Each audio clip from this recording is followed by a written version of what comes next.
Welcome to our YouTube channel NTA वाला। और आज की क्लास बेहद खास है आप सभी लोगों के लिए, क्योंकि क्रेश कोर्स यूट्यूब के माध्यम से चैप्टर वाइज आपका जो इम्पोर्टेंट क्वेश्चन है, ऑब्जेक्टिव हो सब्जेक्टिव हो, उसको हम लेकर आए हैं। और आपको चैप्टर वाइज साइंस का जितना भी चैप्टर है, फिजिक्स और केमिस्ट्री सेक्शन का, आपका सारा ऑब्जेक्टिव क्वेश्चन हम करा देंगे चैप्टर वाइज। यदि आप इस वीडियो पर पहली बार आए हैं, इस वीडियो को पहली बार देख रहे हैं, तो वीडियो को पूरा देखिए और चैनल को सब्सक्राइब कर लीजिए, ताकि जब भी कोई वीडियो अपलोड हो तो आपको उसका नोटिफिकेशन मिलता रहे।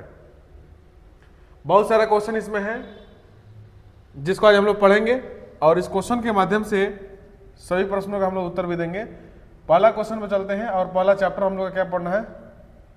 पहला चैप्टर पढ़ना है रासायनिक अभिक्रिया और समीकरण। देख रहे हैं आप लोग यहाँ, इसको इंग्लिश में बोलते हैं केमिकल रिएक्शन एंड इक्वेशन। इसको इंग्लिश में केमिकल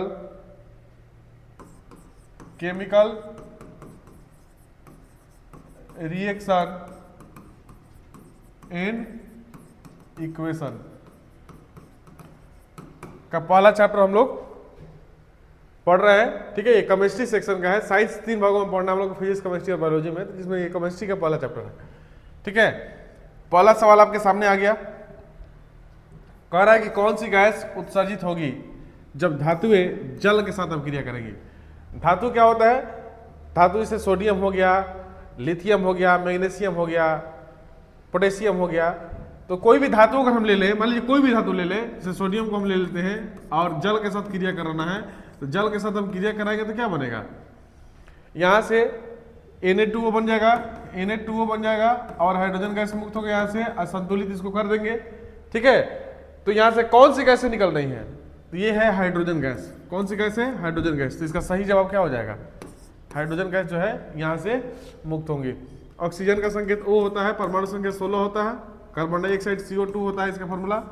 ड्राई आइस भी इसको कहते हैं हम लोग, ड्राई आइस। शुष्क बर्फ, हाइड्रोजन का संकेत H होता है और ये परमाणु संख्या 1 होता है। नाइट्रोजन का संकेत N होता है, परमाणु संख्या 7 होता है। तो हो सकता है कई क्वेश्चन आपसे भी पूछा जाए कि नाइट्रोजन का परमाणु संख्या बताइए। ठीक है, आगे बढ़ते हैं, दूसरे क्वेश्चन पे चलते हैं, इसका जवाब लो दीजिए। दूसरा क्वेश्चन है कि इलेक्ट्रॉन के स्थानांतरण से बने यौगिक क्या कहलाते हैं? जो इलेक्ट्रॉन का स्थानांतरण होता है, स्थानांतरण करने का मतलब क्या हुआ? जैसे इलेक्ट्रॉन जो है अपना इलेक्ट्रॉन किसी और को दे देना, या किसी और का इलेक्ट्रॉन खुद को ले लेना, यही तो होता है। जैसे मान लीजिए कैसे सोडियम है, सोडियम के बाहरी कक्षा में 1 इलेक्ट्रॉन और कोलिन के बाहरी कक्षा में 7 इलेक्ट्रॉन। ठीक है, तो ये 1 इलेक्ट्रॉन जब इसको दे देगा, 1 इलेक्ट्रॉन जब इसको दे देगा, ये 7 तो है ही, तो ये कितना हो जाएगा? देने के बाद से 8 हो जाएगा, ये इसको दे दिया 8 हो जाएगा, यानी इसी को स्थानांतरण कहते हैं। ठीक है, तो बने यौगिक क्या कहलाते हैं? तो ऑप्शन हो जाएगा सही वैद्युत संयोजी। इसी को हम लोग आयनिक यौगिक कहते हैं, इसी का एक और नाम है आयनिक यौगिक। ठीक है बाबू, इसी का एक और नाम है आयनिक यौगिक। ठीक है, तो इसका ऑप्शन सही हो जाएगा 2। सहसंयोजी यौगिक 3 तरह के होते हैं, सिंगल बॉन्ड, डबल बॉन्ड और ट्रिपल बॉन्ड।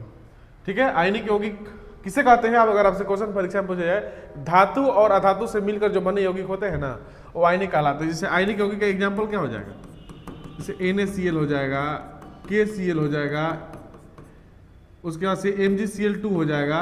ठीक है, यानी कि धातु और अधातु दोनों आना चाहिए, तब वो क्या होगा? आयनिक यौगिक होगा। कार्बनिक यौगिक क्या होता है?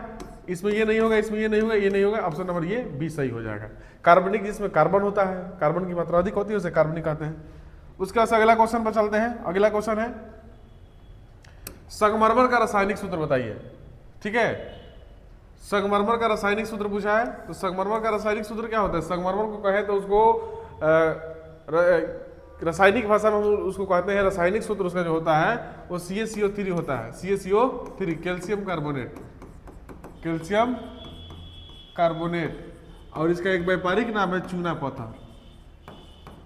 तो आपसे क्वेश्चन पूछा जाता है यहाँ पर कि चूना पत्थर का रासायनिक सूत्र बताइए। तो चूना पत्थर का रासायनिक सूत्र क्या होता? चूना पत्थर का रासायनिक सूत्र जो होता CaCO3 होता। ठीक है, उसके बाद से MgCO3 का नाम क्या होगा? तो मैग्नीशियम, मैग यहां पर मैग्नीशियम कार्बोनेट, ठीक है। उसके बाद से CaHCO3, तो इसका नाम क्या हो जाएगा, कैल्शियम बाइकार्बोनेट, इसको कह सकते हैं, ठीक है। ये टू नहीं होगा, ये नॉन मानी इनमें से कोई नहीं, ठीक ना। तो इसका सही उत्तर हो जाएगा ऑप्शन नंबर 2 CaCO3। संगमरमर का रासायनिक सूत्र ये होता है। अगला क्वेश्चन की बारी है, अगले क्वेश्चन पर चलते हैं। अगला क्वेश्चन क्या कह रहा है, अगला क्वेश्चन कह रहा है कि जल का सूत्र क्या होता है बाबू, तो जल का सूत्र होता है H2O होता है। तो जल के सूत्र H2O में हाइड्रोजन तथा ऑक्सीजन की परमाणु संख्या का अनुपात कितना होता है।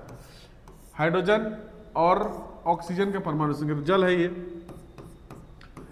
हाइड्रोजन 2 को है और ऑक्सीजन 1 को है, तो इन दोनों का अनुपात कितना हो जाएगा, 2:1 हो जाएगा। ऑप्शन नंबर 2 इसका सही उत्तर हो जाएगा। हाइड्रोजन 2 को है, ऑक्सीजन 1 को है, तो हाइड्रोजन का 2 अनुपात और ऑक्सीजन का 1 अनुपात। यही पूछता ऑक्सीजन और हाइड्रोजन का अनुपात कितना होता, तो वहां पर 1:2 हो जाता, इसी को उल्टा कर देते, 1:2 हो जाता, ठीक है। अगर पूछता क्या, ऑक्सीजन और हाइड्रोजन का अनुपात, ठीक है। अगला क्वेश्चन की बारी है। अगला क्वेश्चन है बहुत ही मोस्ट इंपोर्टेंट क्वेश्चन है, ठीक है।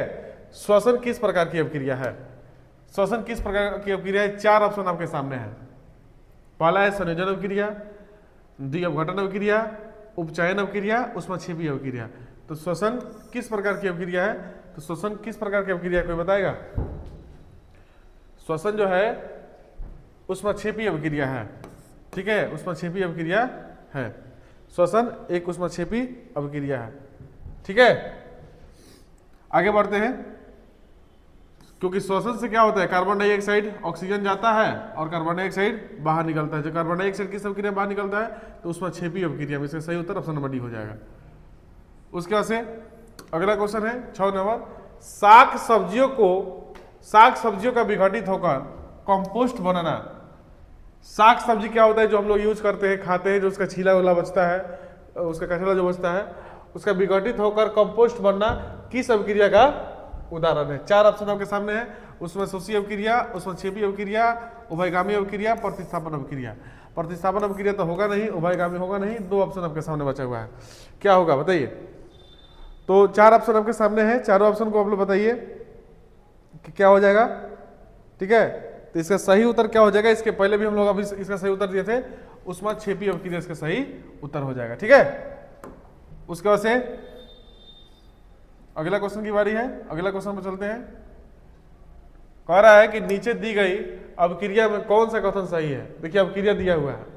अब देखिए ये अभिक्रिया जो दिया गया है, कॉपर का ऑक्सीकरण, कॉपर का अवकरण, कॉपर का नाइट्रेशन और ए और बी दोनों। तो यहाँ पर अभिक्रिया दिया गया है, जैसे कॉपर से, देखिए कॉपर से ऑक्सीजन यहाँ पर जुट रहा है, तो एक तरह से ये संयोजन अभिक्रिया है, जुटने की अभिक्रिया है। लेकिन यहाँ पर ऑप्शन के अनुसार हम चलेंगे तो क्या हो रहा है, कॉपर का ऑक्सीकरण हो रहा है कि कॉपर का अवकरण हो रहा है कि कॉपर का नाइट्रेशन हो रहा है, या इनमें से कोई नहीं। तो इसका सही उत्तर क्या हो जाएगा, इसका सही उत्तर जो होगा, यहाँ पर कॉपर का ऑक्सीकरण हो रहा है। ऑक्सीकरण का मतलब होता है किसी भी धातु से ऑक्सीजन का जुड़ना, ऑक्सीजन का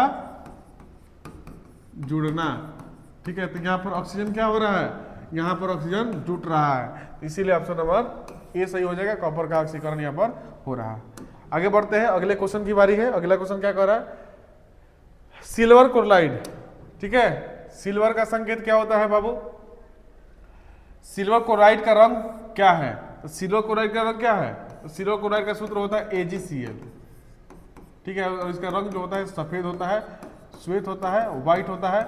ऑप्शन हमारे पास 4 ऑप्शन है। पहला ऑप्शन है श्वेत, पीला, हरा, काला। इसका ऑप्शन सही क्या हो जाएगा, श्वेत। इसका सिल्वर क्लोराइड का रंग सफेद होता है। कहीं कहीं किसी किताब में हरा दिया है जो कि गलत है, श्वेत इसका रंग होता है। आगे बढ़ते हैं, यहां पर कह रहा है कि CO कॉपर ऑक्साइड और H2 Cu + H2 किस प्रकार की अभिक्रिया है। 4 ऑप्शन आपके सामने है, बताइए इसको, उपचयन है कि अपचयन है, क्या है, कौन सी अभिक्रिया है बताइए। तो यहां पर जो अभिक्रिया है आपके सामने वो किस प्रकार की अभिक्रिया है, तो देखिए अपचयन, उपचयन को कहते हैं ऑक्सीकरण और इसको कहते हैं अवकरण, ठीक है। तो CuO plus H2 Cu plus H2O बना, तो किस प्रकार की अभिक्रिया है? तो यहाँ पर एक चीज देखिए, यहाँ कॉपर के साथ ऑक्सीजन है, ऑक्सीजन यहाँ से निकल रहा है, यानी कि किसी भी धातु से अगर ऑक्सीजन निकल रहा है तो समझिए वहां से अवकरण हो रहा है, वहां से अवकरण हो रहा है, यानी कि अपचयन हो रहा है। और किसी में अगर ऑक्सीजन जुट रहा है, धातु के साथ नहीं जुट रहा है, तो समझिए क्या हो रहा है? अपचयन हो रहा है, यानी कि सही उत्तर क्या हो जाएगा? ऑप्शन नंबर बी हो रहा है, क्योंकि ऑक्सीजन अगर जुटता तो ऑक्सीकरण होता, ऑक्सीजन अगर नहीं जुट रहा है तो क्या हो जाएगा? अवकरण हो रहा है, अवकरण का मतलब अपचयन होता है। आगे बढ़ते हैं, अगले क्वेश्चन के पास चलते हैं। किस प्रकार का समीकरण है बताइए? यहां से किस प्रकार का समीकरण है? कह रहे समीकरण CaCO3 कैल्शियम कार्बोनेट और कैल्शियम ऑक्साइड, कैल्शियम कार्बोनेट जब टूटता है तो कैल्शियम ऑक्साइड और कार्बन डाइऑक्साइड में टूटता है, तो ये टूटने की जो क्रिया हो रही है वही पूछ रहा है किस प्रकार का समीकरण है। तो समीकरण के लिए 4 ऑप्शन मेरे सामने है। पहला ऑप्शन क्या है?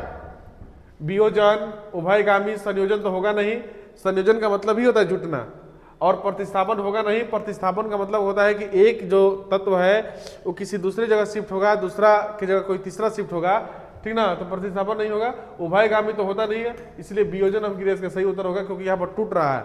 देखो तो एक यौगिक टूट रहा है ना, यहाँ से यौगिक टूट रहा है 2 भागों में, तो यह अभिक्रिया जो होगी वियोजन अभिक्रिया होगी। आगे बढ़ते हैं, अगले क्वेश्चन की बारी है। अगला क्वेश्चन है निम्नलिखित अभिक्रिया में से कौन सा विस्थापन अभिक्रिया है? विस्थापन अभिक्रिया का मतलब क्या होता है? अभी हम लोग एकल विस्थापन अभिक्रिया पढ़े, प्रतिस्थापन अभिक्रिया पढ़े, उसी को विस्थापन अभिक्रिया कहते हैं। प्रतिस्थापन अभिक्रिया को ही हम लोग क्या कहते हैं? विस्थापन अभिक्रिया कहते हैं। तो एक चीज देखिए, ये सब में प्लस है तो ये नहीं होगा। उसके बाद से कैल्शियम ऑक्साइड प्लस 2HCl, उसके बाद से Cl और H2O, ये भी नहीं होगा। ऑप्शन नंबर सी इसका सही उत्तर हो जाएगा।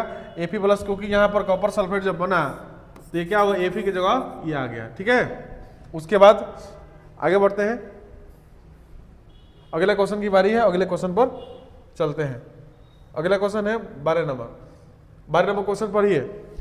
देखिए 12 नंबर क्वेश्चन कह रहा है कि रासायनिक अभिक्रिया के दौरान पदार्थ में ऑक्सीकरण का योग वृद्धि कहलाता है। अगर ऑक्सीकरण का ऑक्सीजन का योग क्या कहलाता है? तो बताइए उपचयन कहलाता है। क्या हो जाएगा? उपचयन कहलाता है। यही क्वेश्चन में अगर हाइड्रोजन होता, यहाँ पर हाइड्रोजन होता तो क्या होता? अपचयन होता, लेकिन ऑक्सीजन की बात कहा है तो उपचयन इसका सही उत्तर हो जाएगा। संचारण नहीं होगा, ये भी नहीं होगा, ये हो जाएगा। चलिए अगला क्वेश्चन पर चलते हैं। अगला क्वेश्चन कह रहा है कि एक भूरे रंग का चमकदार तत्व X है, ठीक है, कोई चमकने वाला तत्व है X माने कोई भी तत्व हो सकता है, को वायु की उपस्थिति में गर्म करने पर वह काले रंग का हो जाता है। कितना रंग का हो जाता है? काले रंग का हो जाता है। तो उस तत्व का नाम बताइए, उस तत्व का नाम क्या होगा? उस तत्व का नाम होगा सोडियम, तो श्वेत रंग का हो जाता है, मैग्नीशियम श्वेत रंग का हो जाता है, कॉपर इसका सही उत्तर हो जाएगा, और पोटेशियम तो जलता नहीं है, इसीलिए इसका सही उत्तर क्या हो जाएगा? पोटेशियम। सोडियम का परमाणु संख्या 11, मैग्नीशियम का 12, कॉपर का 29 और पोटेशियम का 19 इसका परमाणु संख्या होता है। ये भी क्वेश्चन हमसे पूछा जा सकता है कि निम्नलिखित में बताइए मैग्नीशियम का परमाणु संख्या कितना होता है, ठीक है। आगे बढ़ते हैं, अगला क्वेश्चन पर चलते हैं। अगला क्वेश्चन है कि Na2SO4 यानी कि सोडियम सल्फेट जलीय है, और यहाँ पर BaCl2 ये भी जलीय है, BaSO4 बनाता है, ये बनाता है। तो किस प्रकार की रासायनिक अभिक्रिया है बताना है आपको। देखिए Na2 यहाँ पर है और BaCl2 यहाँ पर है, तो Ba की जगह पर ये आ गया, Na2 की जगह पर ये चला गया, तो बताना है कि निम्नलिखित में ये कौन सी अभिक्रिया होगी। तो संयोजन नहीं होगा, वियोजन नहीं होगा, और 2 तत्वों का आदान प्रदान हो रहा है, इसलिए द्विविस्थापन अभिक्रिया होगा। यहाँ पर 2 तत्व जो है आपस में अपना स्थान को बदल रहे हैं, 2 यौगिक अपना स्थान को आपस में बदल रहे हैं, इसीलिए इसका सही उत्तर जो हो जाएगा द्विविस्थापन अभिक्रिया हो जाएगा। आगे बढ़ते हैं, अगला क्वेश्चन चलते हैं। जिंक तथा सल्फ्यूरिक अम्ल के बीच अभिक्रिया से कौन सी गैस निकलती है? आपको यहाँ बताते हैं कि देखिए जिंक का परमाणु संख्या क्या होता है? 30 होता है। जिंक और सल्फ्यूरिक एसिड H2SO4 का अभिक्रिया कराइएगा तो क्या बनेगा? जिंक सल्फेट बनेगा, ZnSO4 बनेगा, और बाहर क्या निकलेगा? H2 बाहर निकलेगा ना, तो H2 जो बाहर निकलेगा, हाइड्रोजन गैस बाहर निकलेगा, ठीक है। तो इसका ऑप्शन है oxygen gas, carbon dioxide, hydrogen, nitrogen. तो सही उत्तर क्या हो जाएगा? H2 इसका सही उत्तर हो जाएगा, ठीक है। आगे चलते हैं 16 नंबर क्वेश्चन के पास, बताते हैं क्या होगा। चलिए, तो क्वेश्चन एकदम आसान है। 16 नंबर क्वेश्चन कह रहा है कि रासायनिक अभिक्रिया में भाग लेने वाले पदार्थ को कहा जाता है। जैसे रासायनिक अपक्रिया में जो पदार्थ भाग लेते हैं उसे क्या कहते हैं, ठीक है, रासायनिक अपक्रिया में जो पदार्थ भाग लेते हैं उसे क्या कहते हैं, उसे अभिकारक कहते हैं। जो रासायनिक अपक्रिया भाग लेते हैं, जो रासायनिक अपक्रिया के फल स्वरूप बनते हैं, फल स्वरूप बनते हैं और अभिक्रिया के बाद उसे उत्पाद कहते हैं। अभिकारक और उत्पाद यानी कि रासायनिक अपक्रिया के जो रासायनिक समीकरण अगर आप लिखते होंगे, रासायनिक समीकरण का जो टेल साइड वाला हिस्सा है, पूंछ वाला, वो होता है अभिकारक और इधर वाला होता है उत्पाद होता है, ठीक है। तो इसका सही उत्तर हो जाएगा अभिकारक। लेकिन यही क्वेश्चन पूछता है कि रासायनिक अभिक्रिया के फलस्वरूप बनने वाले पदार्थ को क्या कहा जाता है, तो उसे हम लोग कहते हैं उत्पादक या प्रतिफल कहते हैं। इसका एक और भी नाम है, ठीक है।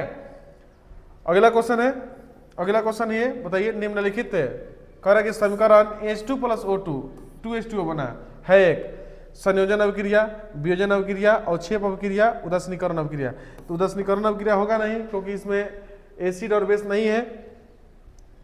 अवक्षेपण अभिक्रिया जमा नहीं है, वहां पर तीर दिया होता है, वियोजन नहीं है, और ये दोनों जुट रहा है आपस में, इसलिए इसका सही उत्तर हो जाएगा संयोजन अभिक्रिया है, सटनी का काम कर रहा है, इसीलिए इसका उत्तर क्या हो जाएगा, ऑप्शन नंबर ए हो रहा है, ठीक है। आगे बढ़ते हैं। अगला क्वेश्चन है कि प्रकाश संश्लेषण क्रिया में ऑक्सीजन बाहर निकलता है, किससे बाहर निकलता है, 4 ऑप्शन आपके सामने है। प्रकाश संश्लेषण क्रिया में ऑक्सीजन बाहर निकलता है। प्रकाश संश्लेषण क्रिया का सूर्य की उपस्थिति में पौधे अपना भोजन बनाते हैं, इसी क्रिया को हम लोग प्रकाश संश्लेषण कहते हैं।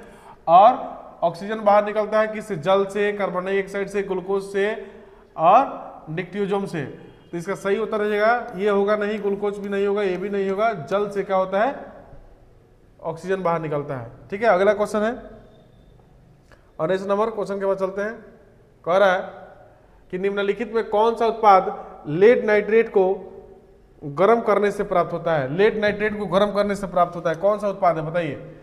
4 ऑप्शन आपके सामने है, 4 ऑप्शन है, जैसे ऑक्सीजन होगा, NO2 होगा, NO2 और O2 होगा, NO2 और C2 होगा। तो इसका सही उत्तर क्या हो जाएगा, देखिए ये होगा नहीं, दोनों होता है, ये हो जाएगा, दोनों ऑप्शन सेम है, तो इसमें कोई हो जाएगा, कोई एक हो जाएगा, कोई भी चल जाएगा, क्योंकि दोनों सेम है, ठीक है। लेड नाइट्रेट आया है, तो लेड नाइट्रेट का फॉर्मूला क्या होता है, PbNO3, ये लेड नाइट्रेट का फॉर्मूला होता है, ठीक है। जब इसको हम गर्म करेंगे, ठीक है, तो क्या प्राप्त होगा, नाइट्रोजन डाइऑक्साइड और ऑक्सीजन गैस प्राप्त होगा। उसके बाद है लोहा से जिंक को लेपित करने की क्रिया को क्या कहते हैं, बताइए। लोहा से जिंक को लेपित करने की क्रिया को क्या कहते हैं, 20 नंबर क्वेश्चन है, बताइए। यही सवाल एक लड़का हमें व्हाट्सएप पर पूछा है कि इसका सही उत्तर बताइए क्या होगा, तो बताइए क्या होगा। लोहा से ये क्वेश्चन पूछता रहता है परीक्षा में, ये क्वेश्चन जो है परीक्षा में पूछता रहता है, एक लड़का भी पूछा हमसे। तो इसमें देखिए लोहे की परत पर जब हम पेंट कर देते हैं तो उसको बचाने के लिए, संक्षारण से बचाने के लिए हम करते हैं, तो इसका उत्तर सही होगा गैल्वेनीकरण। लोहा से जिंक को लेपित करने की क्रिया, यानी कि जिंक की परत उसको चढ़ा देते हैं, तो उसको हम लोग कहते हैं गैल्वेनीकरण, ठीक है। ये नहीं होगा, संक्षारण होगा, जंग लगने से बचाने के लिए, विद्युत अपघटन नहीं होगा, इसलिए सही उत्तर हो जाएगा गैल्वेनीकरण, ठीक है। अगला क्वेश्चन है कि नीचे दी गई अभिक्रिया के संबंध में कौन सा कथन सत्य है। ZnO+C माने जिंक ऑक्साइड की अभिक्रिया कार्बन से कराई जा रही है और इसमें जिंक और CO प्रतिफल के रूप में प्राप्त हुआ है, तो इसका सही उत्तर होगा, क्या उत्तर हो जाएगा, जैसे कार्बन अपचयित हो रहा है, तो कार्बन अपचयित कहाँ हो रहा है, कार्बन अपचयित नहीं हो रहा है क्योंकि ऑक्सीजन के साथ जुड़ गया है, ठीक ना। अगर धातु होता तो वहाँ पर ऑक्सीकरण हो जाता। कार्बन और मोनोऑक्साइड अपचयित हो रहा है, नहीं ये भी नहीं होगा। ZnO अपचयित हो रहा है क्योंकि ये प्रतिफल के रूप में नहीं है, अभिकारक में है, इसलिए ये नहीं होगा। इसका सही उत्तर हो जाएगा कार्बन उपचयित हो रहा है, यानी कि कार्बन के साथ ऑक्सीजन जुट गया, यानी कि ऑक्सीकरण की क्रिया हो रही है। और ऑक्सीकरण किस में हो रहा है, कार्बन के साथ, इसीलिए कार्बन उपचयित हो रहा है, इसका सही उत्तर हो जाएगा। उसका से जिंक तथा लेड, जिंक और लेड माने शीशा होता है, Pb इसका संकेत होता है, ठीक है, और जिंक इसका परमाणु संख्या 30 होता है। तो Zn और ये लेड है Pb, ठीक है। इन दोनों में कॉपर की अपेक्षा क्या है, कॉपर की अपेक्षा जिंक तथा लेड कॉपर की अपेक्षा कम क्रियाशील है, अधिक क्रियाशील है, समान क्रियाशील है और सभी उत्तर संभव है। तो इसका सही उत्तर हो जाएगा कम क्रियाशील है। जिंक और लेड जो है कम क्रियाशील होता ही है, उसकी अपेक्षा कॉपर जो है ज्यादा क्रियाशील होता है, ठीक है। सबसे क्रियाशील धातु का नाम अगर कोई पूछता है तो पोटेशियम है, सबसे क्रियाशील धातु पोटेशियम है। आगे बढ़ते हैं 23 नंबर क्वेश्चन कह रहा है कि वे अभिक्रियाएं, 23 नंबर क्वेश्चन है वे अभिक्रियाएं जिनमें अभिकारकों के बीच आयनों का आदान प्रदान होता है। ठीक है, अभिकारकों के बीच ही आयनों का आदान प्रदान होता है, उसे क्या कहते हैं? 4 ऑप्शन आपके सामने है। पहला ऑप्शन है कि संयोजन अभिक्रिया, दूसरा ऑप्शन है बताइए, दूसरा ऑप्शन है वियोजन अभिक्रिया, तीसरा ऑप्शन है द्विविस्थापन अभिक्रिया, चौथा ऑप्शन है विस्थापन अभिक्रिया। तो इसका सही उत्तर क्या हो जाएगा? इसका सही उत्तर जो हो जाएगा, संयोजन तो होगा नहीं, वियोजन भी नहीं होगा, द्विविस्थापन अभिक्रिया इसका सही उत्तर हो जाएगा। उसके बाद अगला क्वेश्चन है कह रहा है कि Mg + O2 MgO बना, यह किस प्रकार की अभिक्रिया है? यहाँ पर क्या हो रहा है? संयोजन हो रहा है ना, जुट रहा है, तो इसलिए इसका सही उत्तर क्या हो जाएगा? संयोजन अभिक्रिया होगा। ठीक है, अब देखिए यहाँ पर ऑक्सीजन जो है Mg से जुट रहा है, यानी कि धातु है, और ये ऑक्सीजन जुट रहा है, यानी कि यहाँ पर ऑक्सीकरण की भी क्रिया हो रही है। ठीक है, तो इसे हम सिर्फ कह सकते हैं कि उपचयन अभिक्रिया हो रही है, उपचयन अभिक्रिया हो रही है। लेकिन ऑप्शन में कहीं दिया है क्या? नहीं ना दिया है, उपचयन और अपचयन दिया है, इसलिए ये नहीं होगा क्योंकि हाइड्रोजन यहाँ पर नहीं है। आगे बढ़ते हैं, अगला क्वेश्चन पर चलते हैं। अगला क्वेश्चन क्या कह रहा है?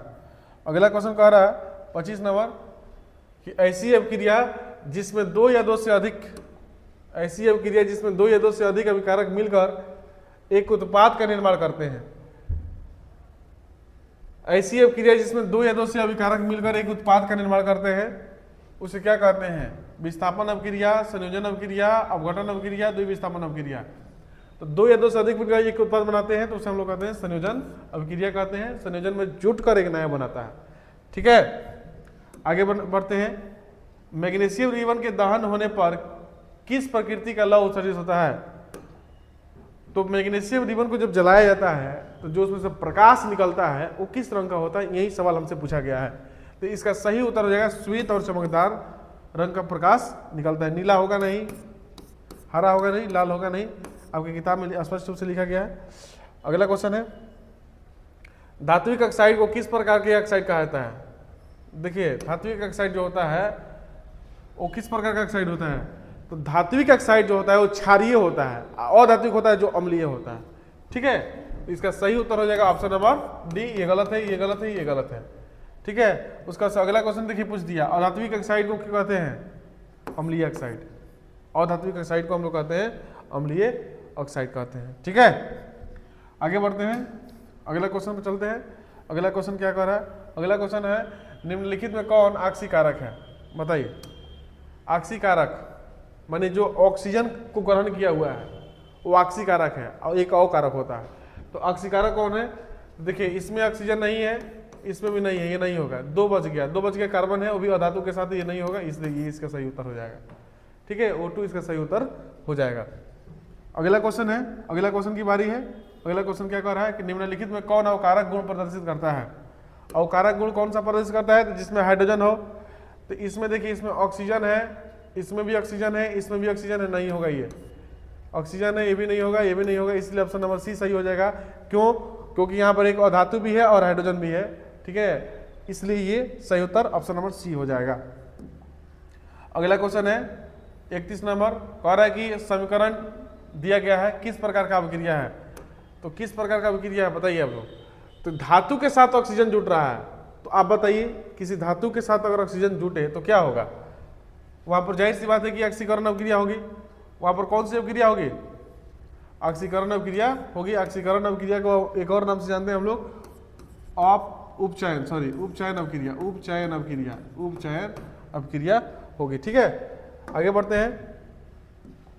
अगला क्वेश्चन है अभिक्रिया जिसमें आयनों का आदान प्रदान होता है उसे क्या कहते हैं? जिसमें आयनों का आदान प्रदान होगा उसे क्या कहते हैं? एक आयन दूसरे आयन की जगह, दूसरा आयन तीसरे आयन की जगह जाते हैं। आदान प्रदान जब होता है आयनों का तो उसे क्या कहते हैं? तो उभयधर्मी अभिक्रिया तो दिया नहीं है, संयोजन तो होगा नहीं, अपघटन तो होगा नहीं, अवक्षेपण होगा नहीं, इसलिए सही उसका उत्तर हो जाएगा द्विविस्थापन अभिक्रिया में आयनों का आदान प्रदान होता है। ठीक है, उसके बाद से है अगला क्वेश्चन है चांदी के संक्षारण के फलस्वरूप उस पर किस रंग की परत बनती है? बताइए। अगला क्वेश्चन है 33 नंबर, चांदी के संचारण। चांदी के संचारण का मतलब क्या होता है कि उस पर चांदी की परत पर एक दूसरे रंग की परत बन जाती है।